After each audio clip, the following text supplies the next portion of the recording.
हे राजा, आगे चल करके कुरु वंश का विस्तार होता है। कुरु वंश में चंद्र वंश होता है। उस चंद्र वंश में राजा संवरण जिसका विवाह भगवान सूर्य की पुत्री ताप्ती के साथ में हुआ था। किसके साथ हुआ था? राजा संवरण का विवाह भगवान सूर्य की पुत्री जिसका नाम ताप्ती है। ताप्ती से विवाह होता है, जिसकी कुंठ से जन्म लेता है संपूर्ण धरती पर एक छत्र राज्य करने वाला राजा जिसका नाम कुरु होता है। कुरु जिसने हरियाणा प्रदेश में अपने कार्यकाल में ही एक रणभूमि रच दी थी और उसका नाम रख दिया था कुरुक्षेत्र। कि आगे चल करके मेरे ही वंश में महाभारत होगा। उसी कुरु के वंश में जन्म लेते हैं राजा शांतनु, जिनका प्रेम गंगा से होता है। गंगा विवाह करने के लिए तैयार हूं, परंतु शर्त रखी गई गंगा ने, हे महाराज, हम आपसे विवाह करने को तैयार हैं, हम आपकी पत्नी बनने को तैयार हैं, हम अपनी देह को तुम्हें समर्पित करने को तैयार हैं, परंतु हमारी शर्त है। बोले क्या? बोले जो करेंगे हम अपनी इच्छा से करेंगे, और जिस दिन महाराज तुम हमें रोकोगे टोकोगे उसी दिन हम तुम्हें त्याग करके चले जाएंगे। आज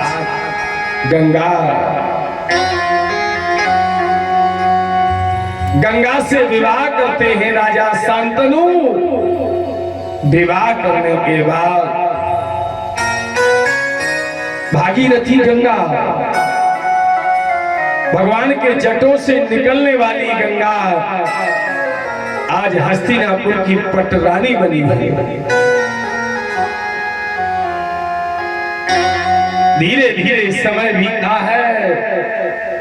समय बीतने के बाद गंगा के गर्भ से प्रथम पुत्र का जन्म होता है। जैसे गंगा ने प्रथम पुत्र को जन्म दिया, जन्म देते ही गंगा ने उस पुत्र का वध कर दिया, उसे मार दिया। मार करके गंगा ने उसे अपने अथाह जलवेग में फेंक दिया। राजा शांतनु ने विचार किया, अगर हम रोकते हैं और टोकते हैं, पूछते हैं, तो ये मुझे छोड़ के चली जाए। आज प्रथम पुत्र को जन्म दिया है गंगा ने,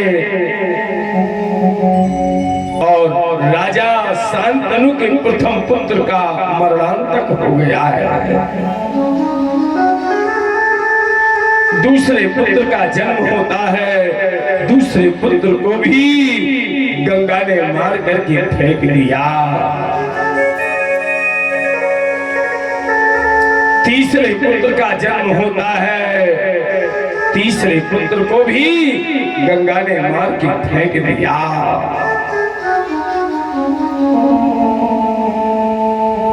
प्रजा आक्रोशित होने लगी। पांचवें पुत्र को गंगा ने जन्म दिया।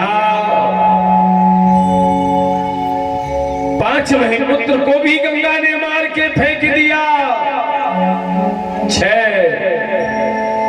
7, एक एक करके गंगा ने 7 बेटों का संहार किया। 7 पुत्र गंगा ने मार दिए। राजा शांतनु कहने लगी, तू नारी है या नारी के नाम पर तू कलंक है। मैंने तो सुना है शास्त्र कहते हैं कुपुत्र जाए तो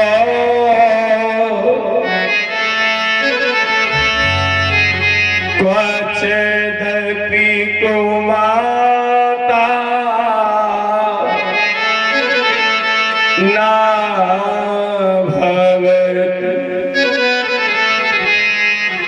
पूत कपूत हो सकते हैं, माता को माता नहीं हो सकती। परंतु ये कैसी माँ है, पुत्र को जन्म देती है, मारती जा रही है।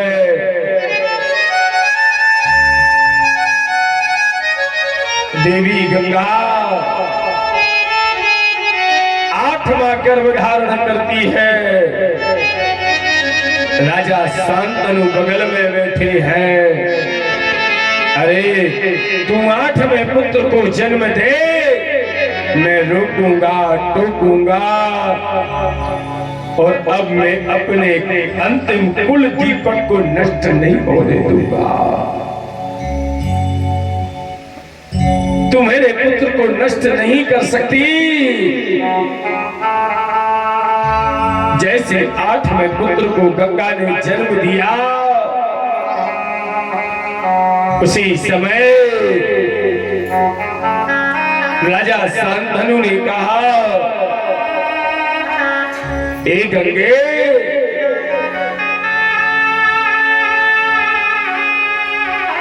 हे गंगे,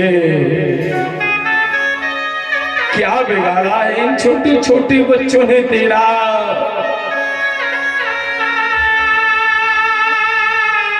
अरे अभी तो हमने संसार में आना देखा है, तू कैसी नारी है, या नारी के नाम पर तू कलंक है।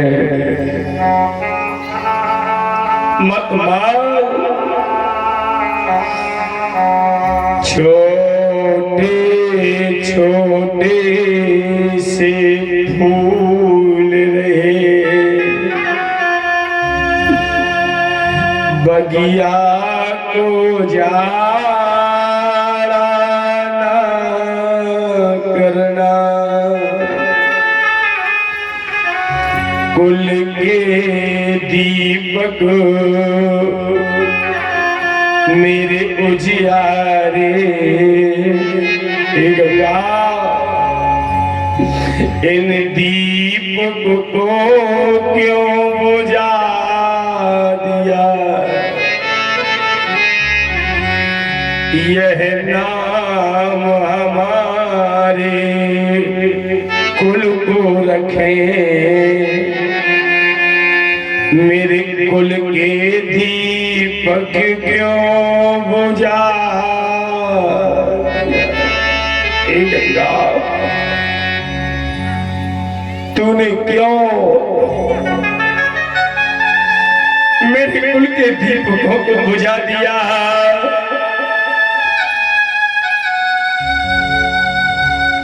मेरे कुल का पर्यंत क्यों कर दिया।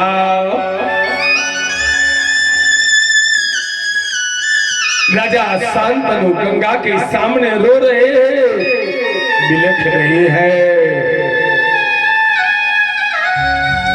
गंगा ने कहा, राजन, बस हमारा तुम्हारा, हमारा तुम्हारा साथ बस इतना ही था। हे राजन, हम तुम्हारा परित्याग करते हैं, बोलो वृंदावन बिहारी लाल। गंगा ने उसी समय पुत्र और राजा का परित्याग किया। गंगा जाने लगी। गंगा से पूछा, हे गंगे, हे गंगे, एक एक करके तुमने इन संपूर्ण पुत्रों का वध क्यों किया, क्या कारण है। गंगा ने कहा राजन कारण तो है। एक बार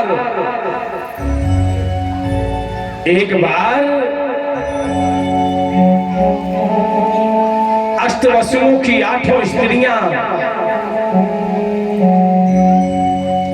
सत्संग करने को जाती हैं और जैसे सत्संग के लिए आई हैं, सत्संग किया, सत्संग में सुनने को मिला जो स्त्री नंदिनी गाय का पूजन करती हैं और नंदिनी गाय का पूजन करके उसके दूध को निकाल करके जो सप्तऋषियों को खीर का पान कराती हैं, ऐसी स्त्रियां सदैव ये बात को धारण करती हैं। आज ये 8 ही बाइयों में लगन लग गई, भैया बा गैया कहाँ मिले, वह गाय कहाँ मिलेगी। अष्टवसुओं से कहा, अष्टवसुओं ने कहा देवी नंदिनी गाय पृथ्वी पर है और पृथ्वी पर वशिष्ठ महाराज के आश्रम में है, बड़े सीधे और सज्जन और सरल संत हैं।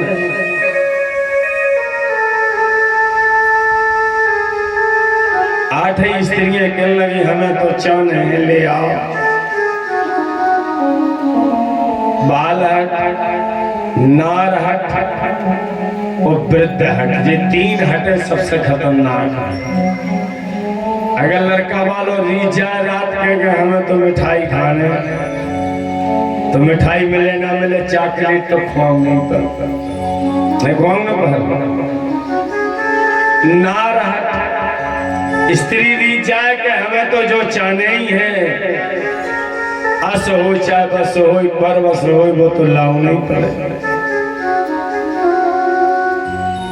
वृद्ध हट, ये 3 हटे सबसे खतरनाक है। कि नारी हट के सामने अष्टवसु अब आज मिलजुल के अरे आ गए मुनि वशिष्ठ के द्वार। वशिष्ठ जी के दरबार आए, बहुत सारा लग रहा है वशिष्ठ जी जागे हैं। संत के कमंडल और एक सरकार के मंत्रिमंडल एक बराबर ताकत होती है। संत का कमंडल होता है जी, इसी प्रकार एक सरकार का मंत्रिमंडल होता है। वशिष्ठ जी ने कमंडल लिया और अपने कमंडल में जल लिया। किले जल पान कमंडल प्यार,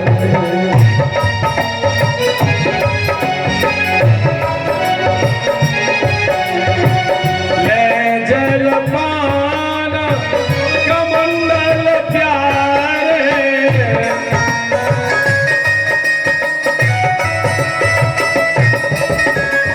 सरयू निर्मल नीले नहा।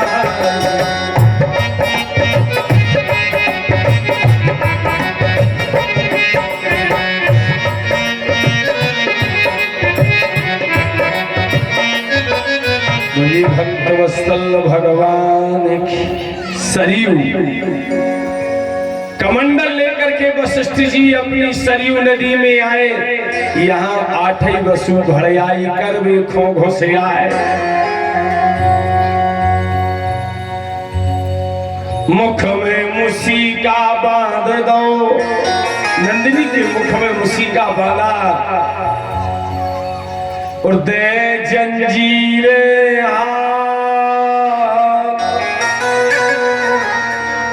आज नंदिनी अपहरण हुआ। रोती नंदिनी द्वार। नंदिनी रो रही है बाबा, बाबा रक्षा करो, बाबा बचा लो। परंतु अष्टवसु हठीले थे,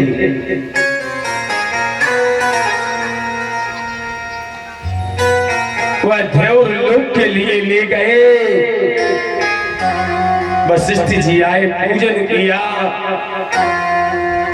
पूजन करने के बाद गौ का पूजन करने के लिए गए तो वहां नंदिनी गाय नहीं मिली। अपनी पत्नी अरुंधति से पूछा, हे प्रिय, नंदिनी गाय कहाँ गई? पत्नी ने कहा, हे नाथ,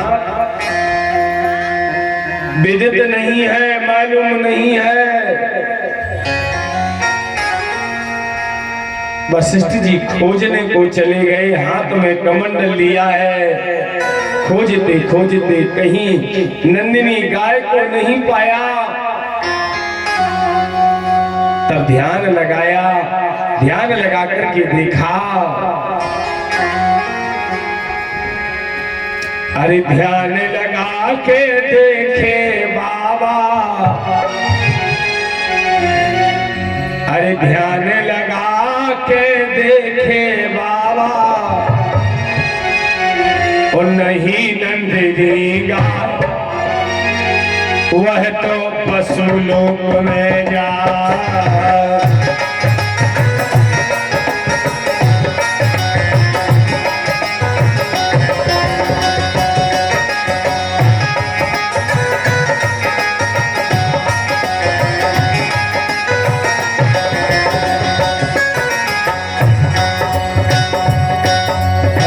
लोक में बनी है प्यारे मोरे घर की शान, जिसको कहते नंदिनी गाय।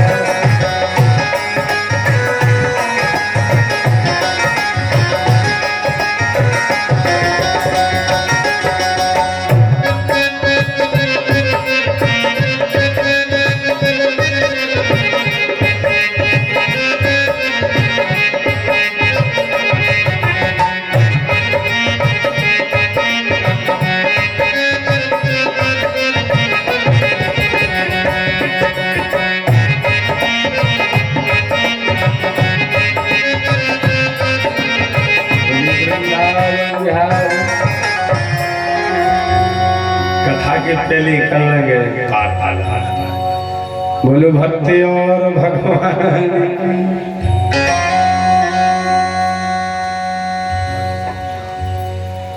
महाराज सुखदेव जी कहते, परीक्षित, आज वशिष्ठ महाराज अष्टभुवन पहुंचे हैं। अष्टवसुओं को देखा कि कुपित हो,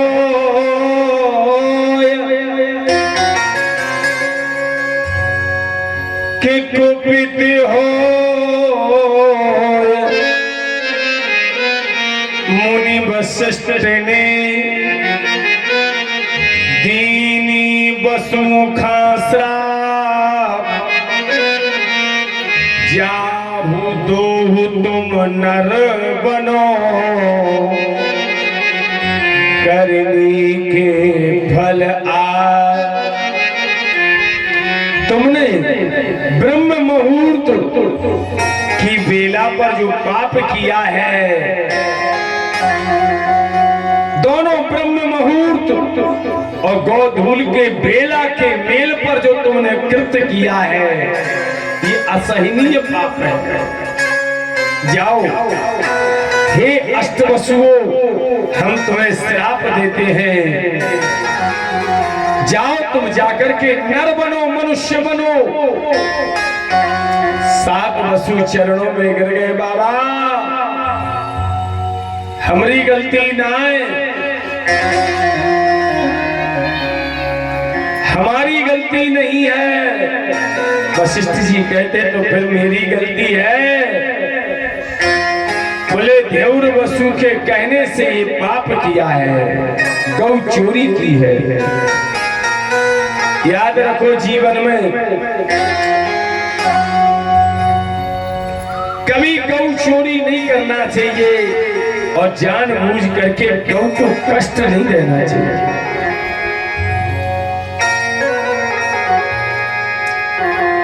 सात वसु चरणों में गिर गए, बोले बेटा तुम शरण में आए हो, हम तुम्हें आशीर्वाद देते हैं।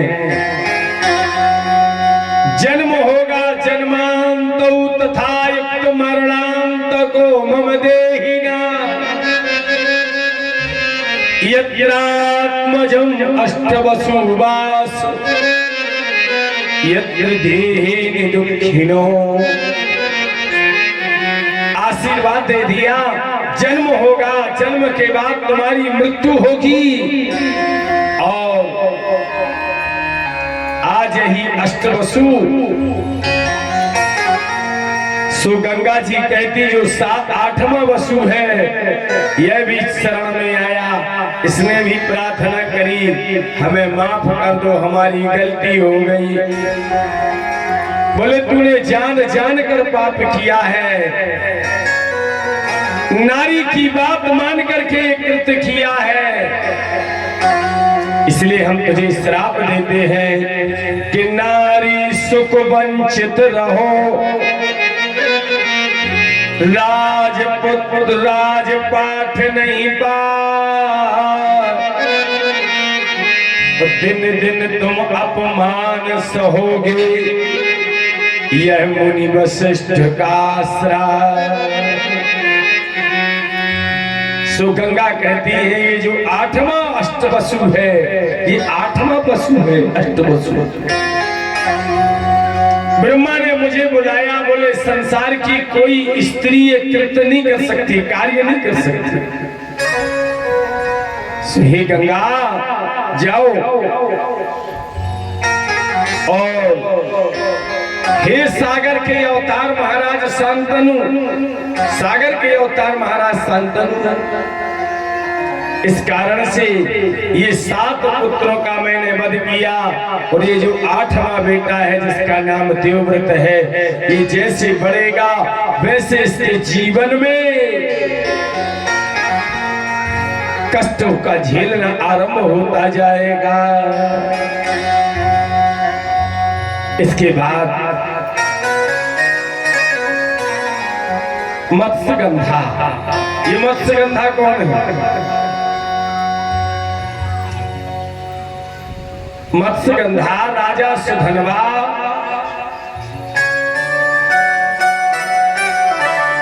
की पत्नी का गर्भ धारण करने का समय आया। राजा सुधनवा थे नहीं, राजा सुधनवा ने की पत्नी ने एक पक्षी को भेजा, जाओ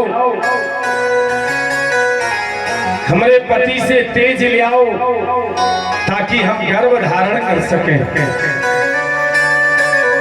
राजा सुधनवा का तेज लेकर के केरा के पत्ता पर पक्षी जा रहा था। यमुना नदी का वो निर्मल नीर जहां बाज ने उस पक्षी पर प्रहार कर दिया, जैसे बाज ने आकर के प्रहार किया है,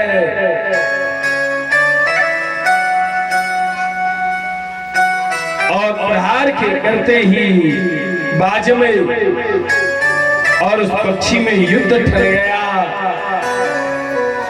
उस पक्षी के मुख से राजा सुधनवा का जो तेज था वह मुख से छूटता है, वो जल में गिरता है। जल में रहने वाली मछली ने उस तेज को निगल लिया। जैसे उस मछली ने राजा सुधनवा के तेज को ग्रहण किया, मछली गर्भवती होती है। गंगाधर नाम का मछुआरा जाल फेंकता है और जब जाल डाला गया, जाल में वही मछली फंसती है, मछली को चीरा गया। मत्स्या यथा गर्भो तो दुई तत्रयुक्तो सुतस्य युक्ततो मे श्रुतिवास। मछली को चीरा है, मछली को चीरने के बाद एक सुत और दूसरी सुता, एक लड़का एक लड़की का गर्भ से प्रादुर्भाव होता है। लड़का को राजा सुधर्मा ले गया, मछुआरे के पास औलाद नहीं थी, इसलिए उस बेटी का लालन पालन मछुआरे ने किया, जिस कारण से उस बच्ची का नाम मत्स्यगंधा हुआ। क्या हुआ? मत्स्यगंधा। हाँ। आज मत्स्यगंधा नौका चला रही है। उसी समय पराशर मुनि परम प्रतापी अस नारायण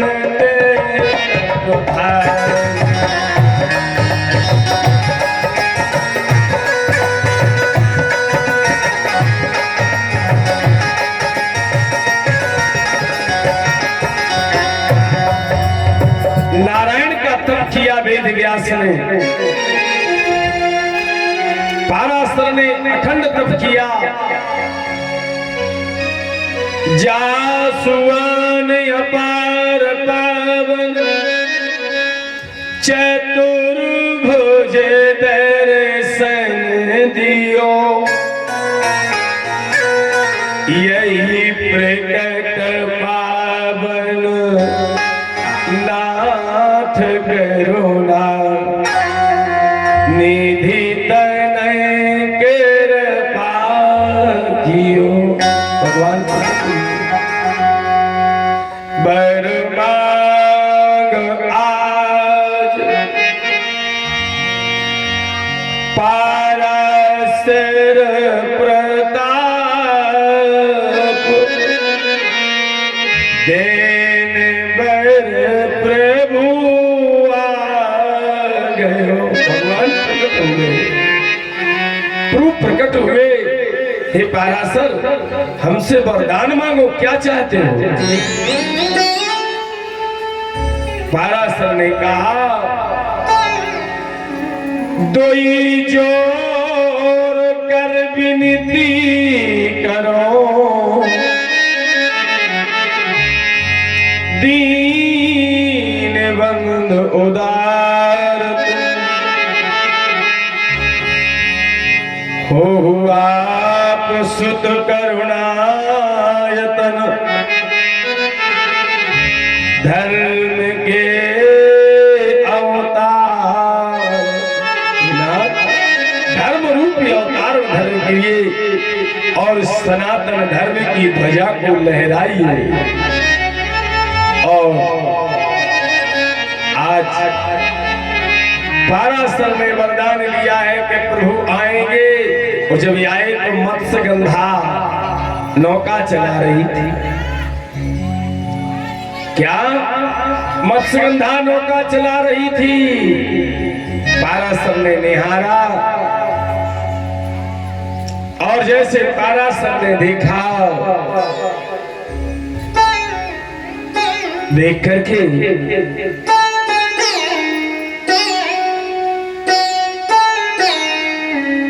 मत्स्यगंधा से कहा, मत्स्यगंधे, तुम क्या मेरे पुत्र को जन्म दे सकती हो? और वो कोई छोटा मोटा बेटा नहीं होगा, नारायण स्वयं तुम्हारे गर्भ से आएंगे। मत्स्यगंधा ने कहा, बाबा कोई आए, हम कुंवारे हैं, दूसरे नंबर जाति के मछुआरनी हैं।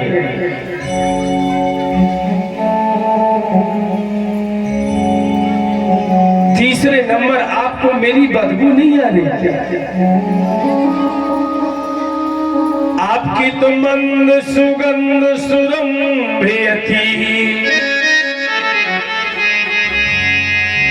खुशबू मुनिवर आ हे मुनिराज, मछली की बदबू भरी क्यों पसंद हूं नाथ। पाराशर से कहा, पाराशर कहने लगे नहीं, हमें तुम्हीं से लड़का वालों पैदा कराओगे। अगर पुत्र को तुम जन्म दोगी तो ठीक है, नहीं तो एक अंजलि जल में हम तुमको भस्म कर देंगे।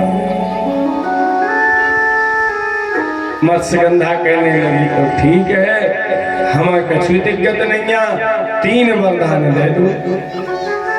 प्रथम वरदान, दिन में रात्रि बना दो,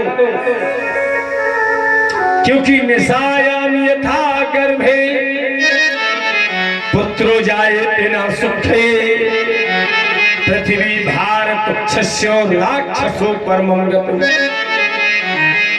शास्त्र कहते हैं कि दिन के समय जो स्त्री गर्भ धारण करती है और संतान को पैदा करती है, वह पृथ्वी और माता पिता का शत्रु उत्पन्न होता है, धर्म का विरोधी होता है। इसलिए रात्रि में दिन में रात्रि बना दो, और दिन की रात्रि के बाद हमारे शरीर से जो मछली की बदबू आती है, आपके स्पर्श करने से हमारे शरीर से दुर्गंध की जगह सुगंध आने लगे।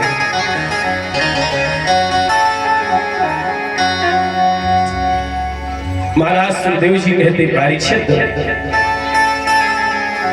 तीसरा वरदान तुम्हारे पुत्र को जन्म दे, परंतु हमारा कुंवारपन नष्ट ना हो। पाराशर ने कहा तथास्तु। ऐसे 9 महीने बाद, 9 महीने के पश्चात मत्स्यगंधा की कूख से भगवान द्विपायन वेद व्यास भगवान का प्राकट हुआ। बोलो वेद व्यास भगवान। श्रीमद् भागवत के रचयिता जिनने ये भागवत लिखी है, उनका प्राकट हुआ। उनको द्विपायन कहते हैं, क्योंकि दिन में ही द्वीपों के द्वारा सूर्य को ढक दिया। मत्स्यगंधा से नाम बन गया सत्यावती। क्या नाम बन गया?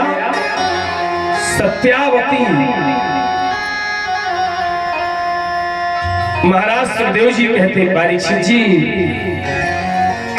ऐसे धीरे धीरे पुत्र को वेद व्यास जी को लेकर के पाराशर चले गए। आज सत्यावती यमुना के किनारे खड़ी है। राजा शांतनु आए। शांतनु ने कहा, तुम हस्तिनापुर की पटरानी बनोगी। उसने कहा, रानी बने या नौकरानी बने, ये to सब नसीब का खेल है, और जहां हमारे पिता चाहे वहां करें। आज सत्यावती के द्वार में शांतनु आए आज। दीजिए नृपति, हे नृपति, तुम बिटिया को। हाँ बेटी अमोल रतन है। क्या है? बेटी अमोल रत्न है प्रिय सज्जनों। बेटी वो है, पुत्र तो चूक जाएगा,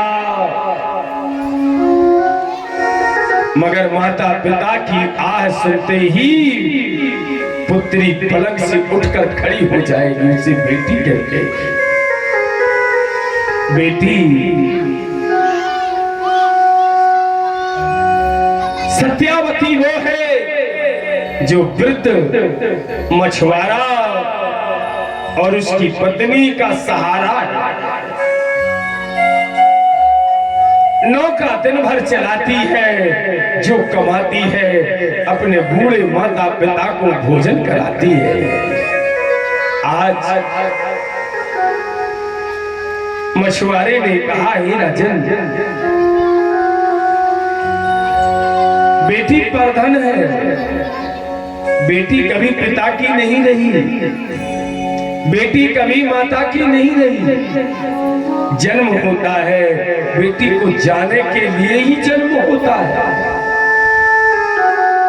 परंतु कुछ जवाबदारी है। बोले क्या? एक दानर दो मुन्या कुटिया दस समाहितो कर पात्रम दत्तललियुक्तो।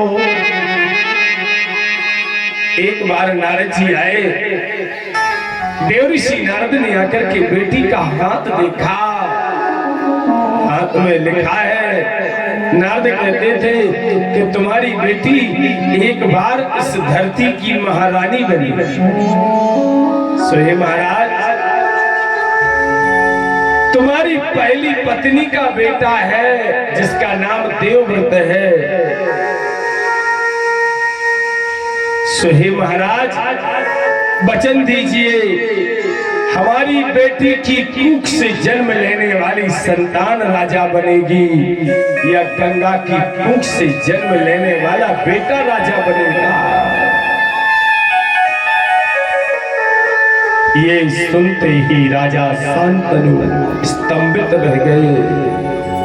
मछुआरे से कहा, हे मछुआरे, मेरे कुल का रूल्स है, ज्येष्ठ रानी ज्येष्ठ पुत्र कुल का शिरोमणि होता है, वही राजा होगा।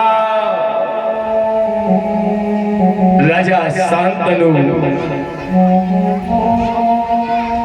से मछुआरे ने मना कर दिया, महाराज, जैसी मेरी बेटी को आपके घर में रहना है, ऐसे संसार में चली जाएगी, हम विवाह नहीं करेंगे।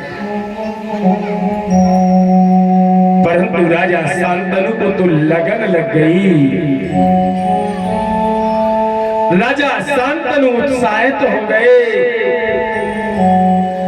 तिजेत्यं ते भोग्यमो आहारं द्विकाल्यं परं दुःखं ते दुःखमो सुतस्य मे परायण। एक पखवाड़ा बीत गया, पुत्र ना भोजन, राजा शांतनु ना भोजन करते हैं और ना जलपान करते हैं। भैया, उनको तो लगन सत्यावती से लग गई। देवव्रत ने कहा, गंगा पुत्र देवव्रत ने जाओ, प्रधानमंत्री से मंत्री से कहा, पूछ के आओ पिताजी को क्या हो गया है। पिताजी ने बताया, बात ये है, अगर गंगा पुत्र को राजा ना बनाऊं तो मेरा विवाह हो सकता है, और अगर राजा बनाऊं तो मेरा विवाह नहीं हो सकता। ऐसे पुत्र त्रिलोक में गंगा ही जन्म दे सकती है। अपने सुखों को समर्पित कर दिया, अपने सुखों का परित्याग कर दिया। मछुआरे के दरवाजे आकर के गंगा पुत्र देवव्रत खड़े हो गए। मछुआरे से कहा, मछुआरे, हे मछुआरे, तुम अपनी पुत्री का विवाह मेरे तातश्री के साथ करो। बोले कैसे करें? कारण तो तुम हो। गंगा पुत्र देवव्रत 15 वर्ष की उम्र में प्रतिज्ञा करने लगे।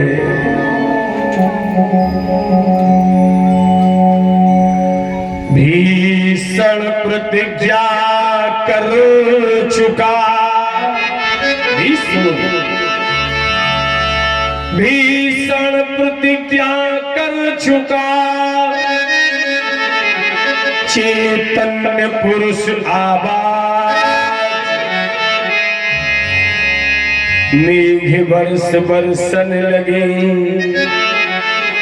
भीष्म पिता भैला। 15 वर्ष की उम्र में भीषण गर्जना करने से, आजीवन कुंवारे रहने से, राज सिंहासन का परित्याग करने से, ऐसी प्रतिज्ञा करने से देवव्रत से भीष्म पिता गंगा पुत्र भीष्म बनते हैं। क्या गंगा पुत्र भीष्म का नाम होता है। ऐसे शांतनु इन्हें चिंता लग गई। चिंता सबसे हत्यारी हो तो बच्चा नहीं हो। अब देखो चिंता लग जाए तो बच्चे तई पे ले जा तो कीजिए हो जाए कि चिंता बेरन डाइनी जाके हृदय समा, जैसे लकड़ी घुन लकत लकड़ी सोमट जाए। जैसे लकड़िया पे कितनों पालस कर दो, अगर घुन लग गो तो वह लकड़िया टूट है। हाँ वही कहा कितनों नोनो मलगा लगा दो अंत घर भर भरा के गिरे टूट माने घुनवारी लकड़ी। इसी प्रकार चिंता वाला शरीर कभी भी नष्ट हो सकता है। आज चिंता लग गई। भीष्म पिता आए, 2 पुत्रों को जन्म हुआ है सत्यावती के यहाँ, चित्रांग और विचित्र वीर्य।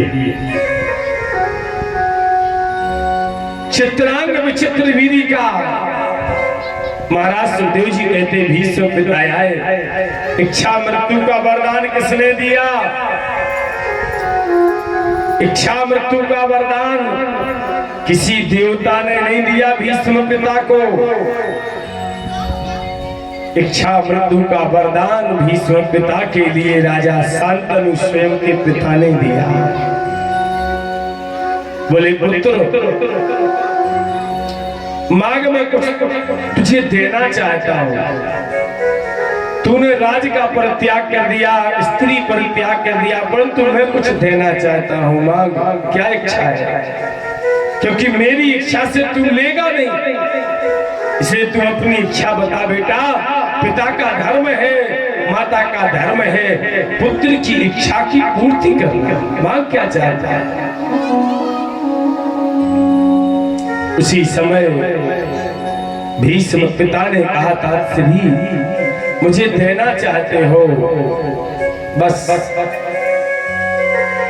यही वरदान दो।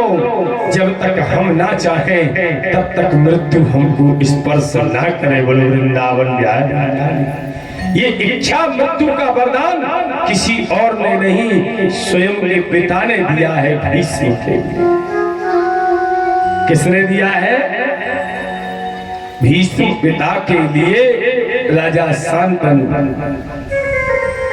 राजा शांतनु ने अपना देह का परित्याग किया। अब चित्रांग विचित्र विधि का विवाह अंबालक देश ने देश देशांतर को पत्रिका दी है, परंतु रानी सत्यावती के होने के कारण हस्तिनापुर को पत्रिका नहीं आई है, चिट्ठी नहीं आई है। आज जब पत्रिका नहीं मिली है,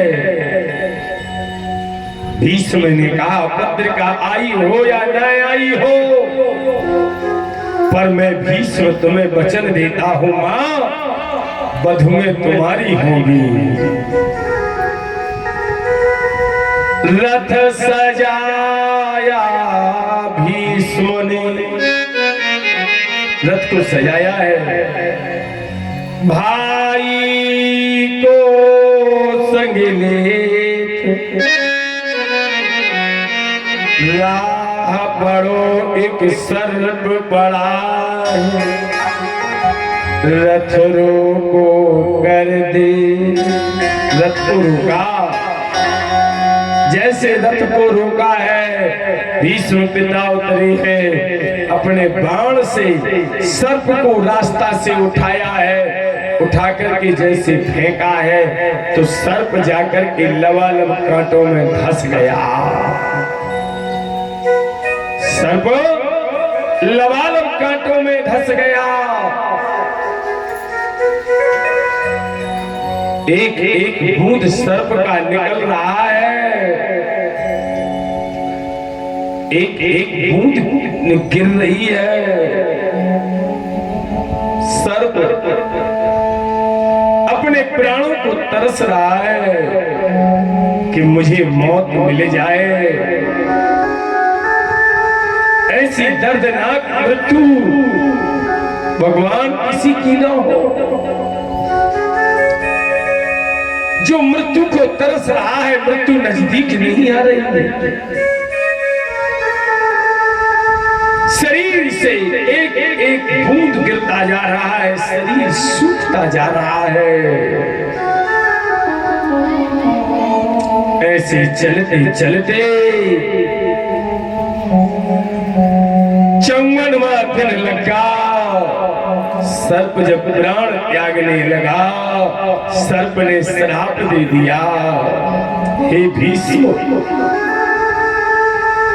मुझे मालूम है तुमसे बड़ा कोई ब्रह्मचारी नहीं है, तुमसे बड़ा कोई सदाचारी नहीं है।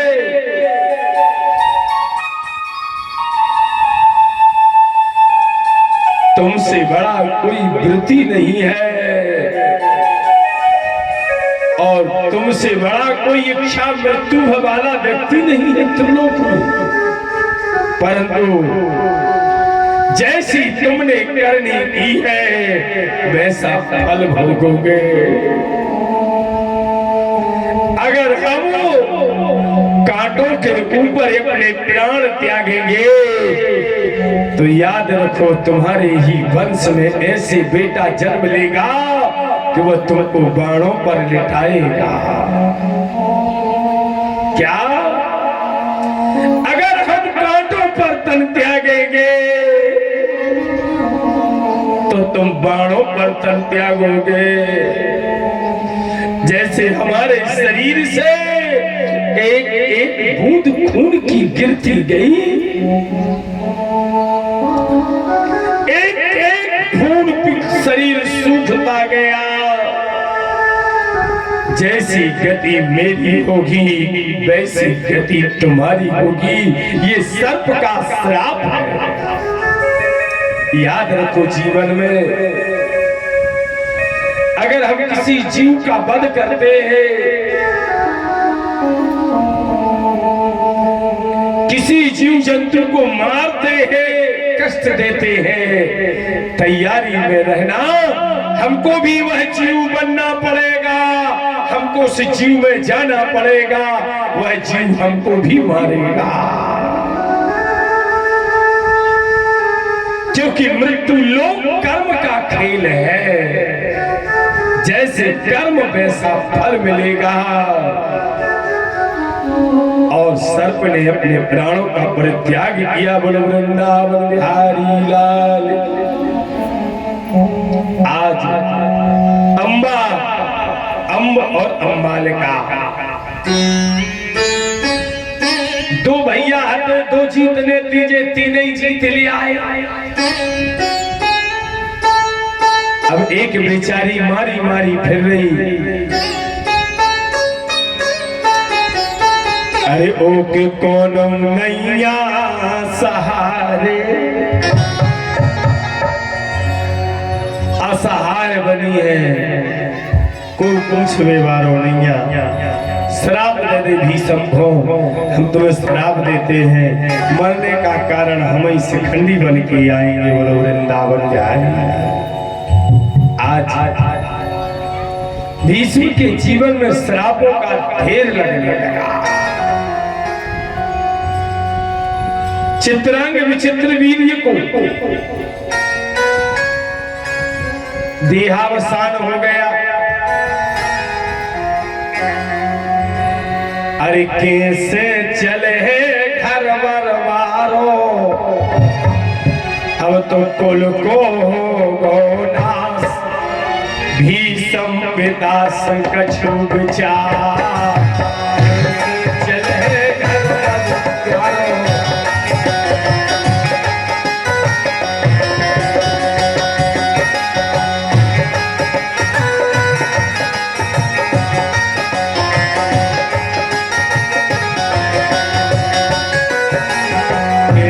चले घर बरवारो, कुल को होना कछुत करो ललाओ पार।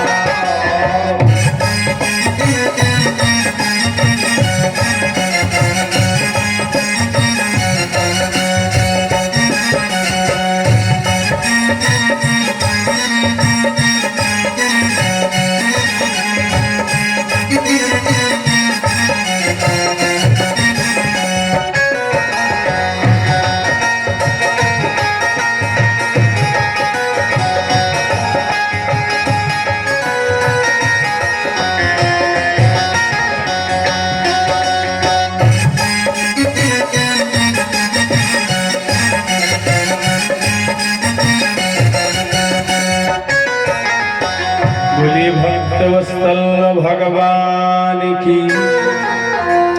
अरे जय बोलो तो ना जोड़ा ऐसा तो बोलो का बोलो भक्ति और भगवान की। महाराज सुखदेव जी कहते परीक्षित ऐसे कुंवारे में जन्म दिया सत्यावती ने जिस पुत्र को बुलाया वेद व्यास को, बेटा बचा लो। आज व्यास जी को बुलाया है कि बचा लो लाज इस कुल की, ये कुल अब डूब जाएगा। बचा लो लाज इस कुल की।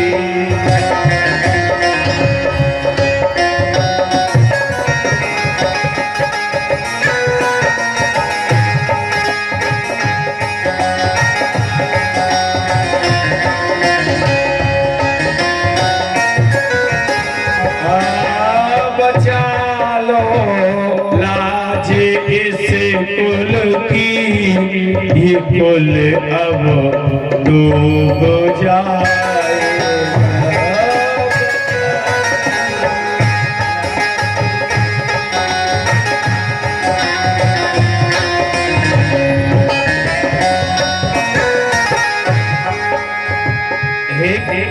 वेद व्यास, मेरे कुल के दीपक को समाप्त होने वाला है, कुछ करो। वेद व्यास जी कहने लगे मैया चिंता न करो, अभी हमारा तप चल रहा है, इसलिए हमारे तेज को कोई स्पर्श नहीं कर सकता है, मेरे तेज को नहीं पार कर सकता। वे कहने लगी नहीं हमें कहो भाई। अम्बा आई अम्बाल का, अम्बा आई नैनों में पट्टी बांध के। व्यास जी कहने लगे जैसी आई उसे लड़का हो जाए। अम्बाल का योनि वस्त्र बांध के आई, बोले एक स्त्री के बाद दूसरी धारण करेगा उसी दिन नष्ट करे हो जाएगा। दासी बड़ी हुलासी प्यारी, लोक लाज तब त्याग, पुत्र के खातिर खड़ी प्यास के जायो सुंदर लाल। आज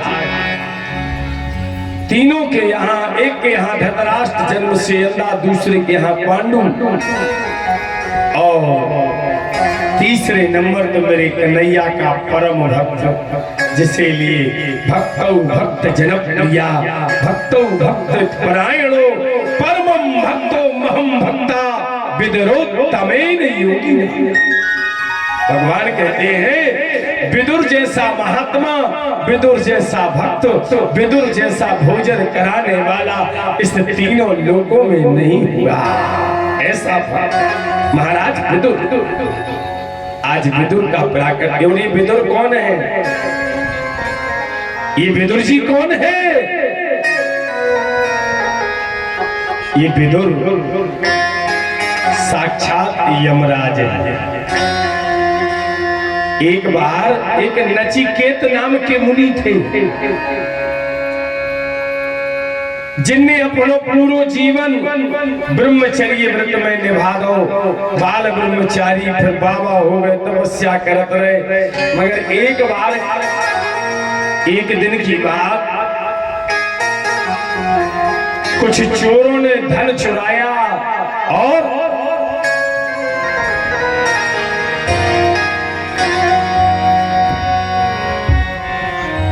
कुछ चोर चुराते हैं धन को, नचिकेत मुनि के आश्रम चुराते।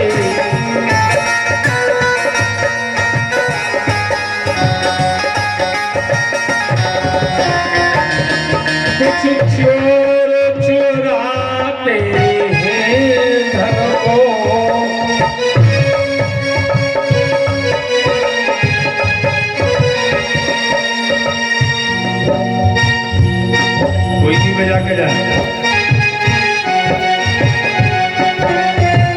बोल वृंदावन बिहारी लाल की। कुछ चोर धन चुराते हैं और यह चुराया हुआ धन नचिकेत मुनि के आश्रम में डाल देते। सिपाही आए, जहां धन मिलेगा वही चोर कहलाएगा। हथकड़ियां डाली है, नचिकेत मुनि को राजा के दरवाजे में पेश किया। राजा ने पूछा, हे मुनि श्रेष्ठ, क्या तुमने राज्य की चोरी की? बोले राजन, आप राजा हो, न्याय आप करो। बोले मेरा न्याय है कि जहां धन बरामद हो वही चोर कहलाता है। सूली पे चढ़ाया है मुनि को, नचिकेत मुनि को सूली पर चढ़ा दिया। हंसने लगे मुनि आज और बोले, धन्य धन्य यमराज तो ही दंड दिलायो आज। क्या दंड देने का काम आदमी तो माध्यम है भैया, परंतु दंड देने का काम यमराज का है। नचिकेत कहने लगे, राजन तेरा कोई अपराध नहीं, अपराधी बड़ा यमो राजा है। यमराज सूली पर लटके हुए, सूली में भिड़े हुए डायरेक्ट संयमपुरी के लिए आए। यमराज ने, देखो जी बाबा कौन से हैं? पूछी, भैया तुम कौन हो? बोले मेरा नाम नचिकेत है। बोले सूली? बोले यही तो पूछने आए हैं यमराज। मैंने अपना सारा जीवन जब से होश से आया है तब से साधना में जीवन बिताया है। कौन अपराध हमारा था? क्यों सूली पर चढ़वाया है? हे यमराज, न्याय करो, उत्तर दो मुझको। ये कैसा न्याय तुम्हारा है?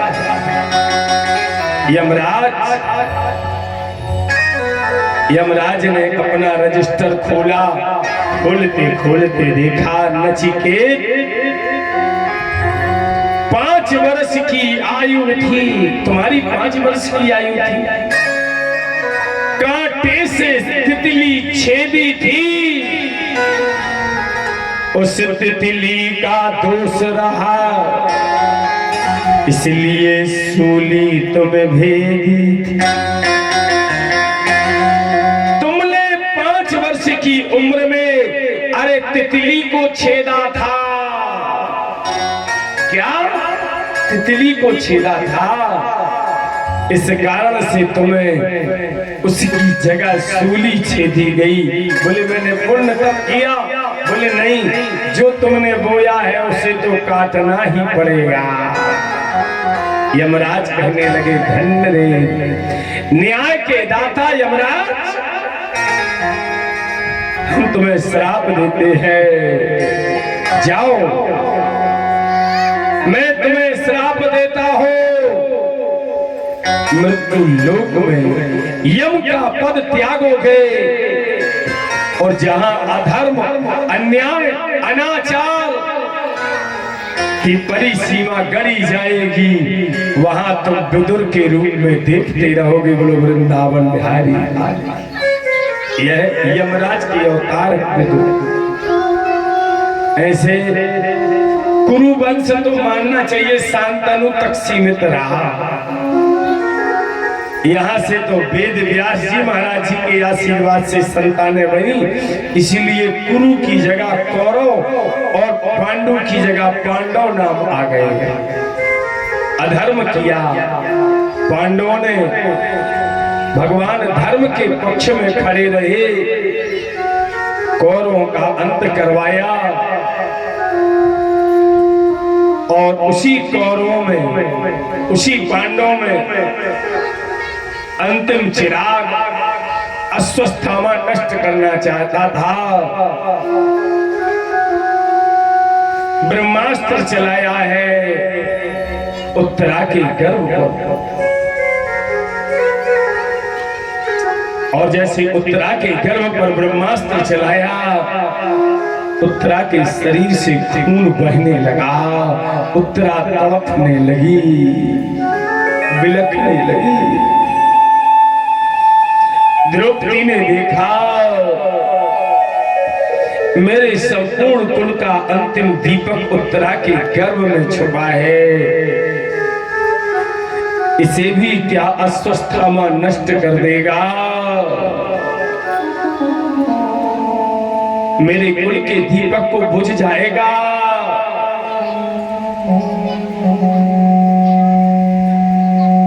उत्तरा सहोदरा द्रौपदी बिलख रही है, चीख रही है, चिल्ला रही है, अपने गोविंद को पुकार रही है, गोविंद क्या अधर्म की अति हो जाएगी, अगर मेरी उत्तरा का पुत्र नष्ट हो जाएगा तो वास्तव में अधर्म का बोलबाला होगा, धर्म को कौन पूछेगा, ये कैसा न्याय तुम्हारा है, हे गोविंद, बधु मेरी तलप रही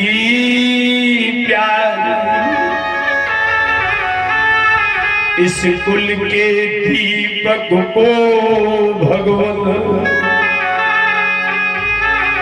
दो ज्योत जलाई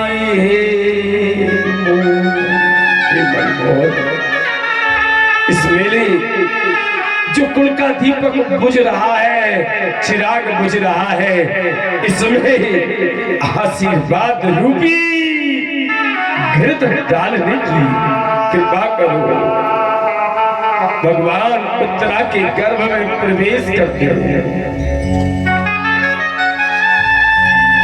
अंगुष्ठ मात्र ममलम, अंगूठे के बराबर गोविंद ने रूप बनाया है और उत्तरा के पेट के अंदर प्रवेश किया। और जैसे उत्तरा के गर्भ में कन्हैया आए हैं, भगवान सुखदेव जी कहते परीक्षित, गर्भ से जब बाहर बालक निकला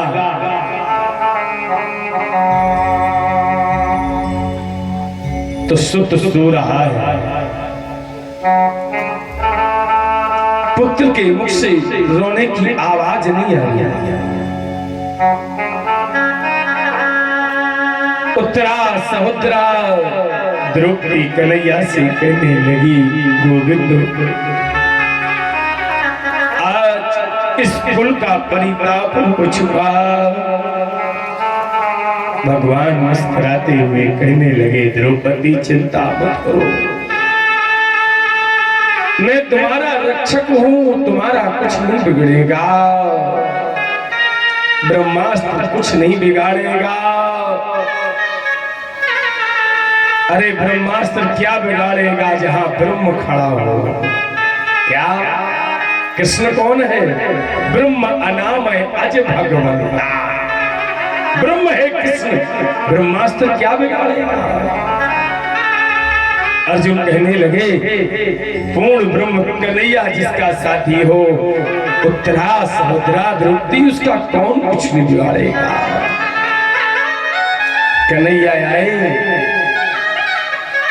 और जैसे गोविंद आए, गोविंद ने आकर के उत्तरा के पुत्र जहां लेटा है, भगवान ने आकर के हाथ फेरा और जैसे मुख पर हाथ फेरा है, हाथ फेरते हुए कहा, जागो जागो कुल के दीपक, आज जगतपति जगा रहा। अरे बहुत सो चुके हो परीक्षित, अब जागो जागो परीक्षित। हुई परीक्षा पूर्ण तुम्हारी, जागो जागो हे परीक्षित। जगतपति द्वारे पे खड़ा तुम्हें जगाने जागो हे परीक्षित, तुम्हारी परीक्षा पूर्ण हुई, तुम परीक्षा को पूर्ण दे चुके, इसलिए आज से हम तुम्हारा नाम पारीख, जिसने संपूर्ण परीक्षाओं को पूर्ण कर लिया हो, ऐसे पुत्र का नाम परीक्षित होता है। बोलो वृंदावन बिहारी। भगवान ने नाम दिया परीक्षित, और यही परीक्षित 5 वर्ष के थे। एक दिन 5 दिन का ये बेटा परीक्षित दरवाजे खड़े थे, दुर्वासा जी आए, एक रस्सी लेकर के सर्प करने लगे। दुर्वासा जी क्रोधी थे भैया, और जैसे सर्प करना चालू किया, दुर्वासा जी ने देखा, अरे नाबोध बालक, तुझे सर्प से खेलने का बहुत शौक है क्या? सर्प से खेलने का तुझे बहुत शौक है, जा नाबोध बालक, तुझे विदित नहीं इतिहास हमारा, विदित नहीं इतिहास हमारा, हम दुर्वासा कहलाते हैं। एक लोक की बात तो चाहते हो, लोक इशारे पर आते हैं। अपमान किया तुमने मेरा, सर्प के खेल दिखाते हैं, जा इसी सर्प से मृत्यु हो, ये दुर्वासा श्राप दे जाते हैं। दुर्वासा ने श्राप दे दिया, जाओ इसी सर्प से तेरी मृत्यु होगी। जैसे सर्प सुनी भगवान श्री कृष्ण अर्जुन पांचों पांडव दुर्वासा के पास आए। भगवान कृष्ण कहने लगे, वाह दुर्वासा, बहुत अच्छे, क्या अपराध बाल बोध का, इस बाल बोध बालक का क्या अपराध था जो ऐसा श्राप दिया तुमने? देखी ही नहीं आयु उसने, अभी तो उसने खेलना भी देखा है, जीवन को जीना नहीं सीखा, संसार में चलना नहीं सीखा, खाना नहीं सीखा, और तुमने श्राप दे दिया। तब दुर्वासा ने कहा, हम आशीर्वाद देते हैं कि ये मेरी श्राप शिशुवस्था से जवानी निकालेगी, बाल्यावस्था निकालेगी, और चौथा पन आएगा जब मेरी श्राप इसको प्रभावी करेगी, और मरने के पहले इसे श्राप पुनः लगेगी, और सप्तम दिवस में इसको सर्प से मुक्ति मिलेगी। बोलो वृंदावन बिहारी लाल। इस कारण से दुर्वासा का श्राप होगा। चौथे पन में फिर श्रृंगी ऋषि ने उस श्राप को दोहराया, और परीक्षित को मालूम चल गया कि 7वें दिन मेरा परिअंत होना है, इसलिए, और 7वें दिन तो सभी का अंत होना है भैया, नहीं होना, 7वें दिन तो सभी का होना है, चाहे राजा हो, चाहे योगी हो, चाहे जोगी हो, चाहे भोगी हो, जो मृत्यु लोक में आया है 7 दिन में सबको ही संसार से त्यागना है। और जब 7 दिन में सबको त्यागना है तो 7 दिन में सत्संग ही उसका सहारा है, सत्संग ही भक्ति के साथ मुक्ति प्रदान करता है। बोलो भागवत भगवान